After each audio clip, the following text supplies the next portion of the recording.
guys! Welcome back to my YouTube channel. My name is Jessa, and for today's video, I decided to do what's inside my makeup bag or what's in my Kikay kit. So, ito yung aking makeup bag. Ano siya?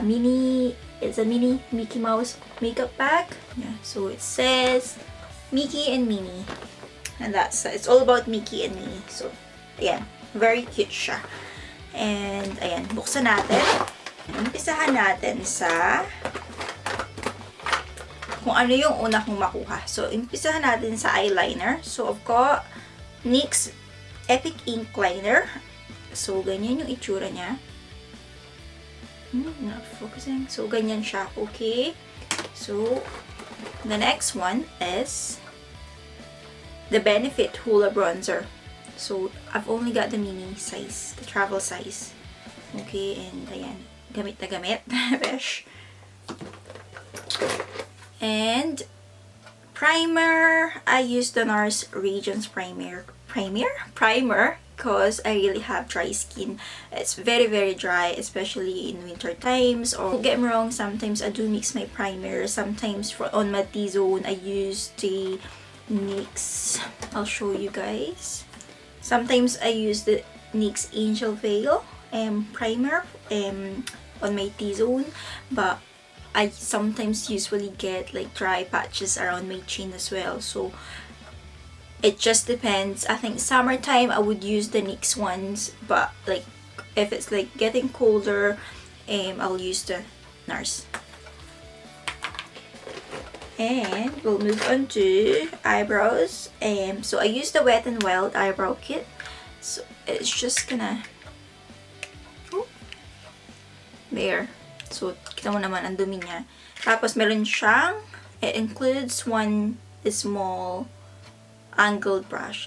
I like this angled brush kasi hindi siya like stay siyang manipis. A really, really thin angled brush. So I do like it that way. And then, we'll move on to mascara. I do have the Benefit Bad Gal Bang Mascara. And it's like that. And I've got the big size. I don't have any mascara on at the moment just because I've got my eyelash removed this morning. So, yeah. Papahinga muna natin yung eyes. Papahinga ko muna yung mata ko. And then, ayun. So, hopefully, I don't know. I might get another eyelash extension or I might just stick to using mascara. Oops, nagkalat ang pulbo. Ay, nagkalat ang powder. For concealer, I use the NARS, I don't know, Radiant Creamy Concealer. So, ayan siya. Okay, so, I use this for under my eyes and then like yung mga blemishes na kailangan takpan, beshi. There's more for eyebrows as well. So, I use this Benefit Precisely My Brow Pencil, like this. Yung very siya, manipis. Yan. Siya. So, ganyan siya. Sobrang nipis niya. So, yan, gamit ko din siya. And this is shade 3.5. And I also use the 3D brow tones. So, ayan siya. Okay. Oh, it doesn't want to focus. There. So, ganito yung itsura niya. Pakita ko sa inyo. Oh my God. Ganyan. Okay.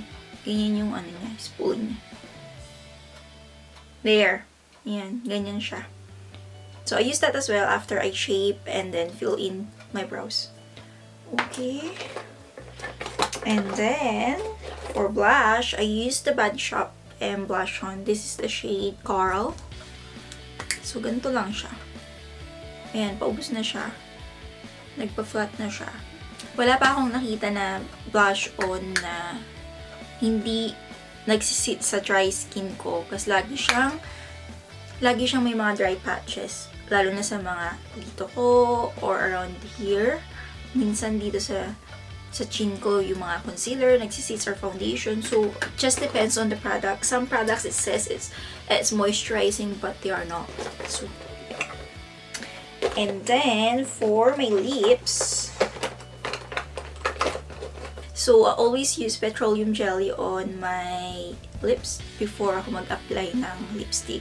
Just because, again, I do have dry skin and dry lips as well. I'm not dehydrated and I do drink quite a lot. I do drink okay, normally. And dry lang talaga yung skin ko and yung lips ko most of the time. So, I use that. So, when I start applying my skincare in the morning or whenever I do my makeup, I always put the petroleum jelly as well, and then I leave it until after I do my makeup, and then I do use wipes to kind of exfoliate it and then apply my lipstick. So for my lipstick, I use this MAC lipstick in a shade Down to an Art. So ayan siya, shade Down to an Art. Okay, and then for setting powder, I do use the NYX HD finishing powder, and this is the banana, the yellow ones. Okay, I only use this for under my eye when I use concealer. And then for my foundation, this is the new foundation from Charlotte Tilbury, and this is called Airbrush Flawless Foundation, and it stays all day and night. And this is the shade Neutral 5. So this is the one that I've got on my face. So I've tried this for a couple of times. I've just bought this recently. Even though it is matte finish, I think, it is still moisturizing on my skin. So I don't have any problems with this. Plus it's medium to full coverage. So I just usually use 2 pumps of it, and then that's me. So as you can see, I've never ever retouched my face since 8 o'clock this. So, ayun na po ang laman ng aking makeup bag, ng aking Kika kit. So, wala na, empty na siya, guys. Yan na. Okay. So, wala pa dyan yung aking eyeshadow when I do decide to use eyeshadow. So, for my eyeshadow, what I use is the Naked Palette 2 from Urban Decay. So, there. Ayan. So, kitang-kita nyo siguro. It's not, I don't really use it that much. If I do use it, I've only used like certain shades. And also for highlighter, I do use these, this Makeup Revolution. There. So, always, I'll show you, I'll open this. This is the highlighter palette. There.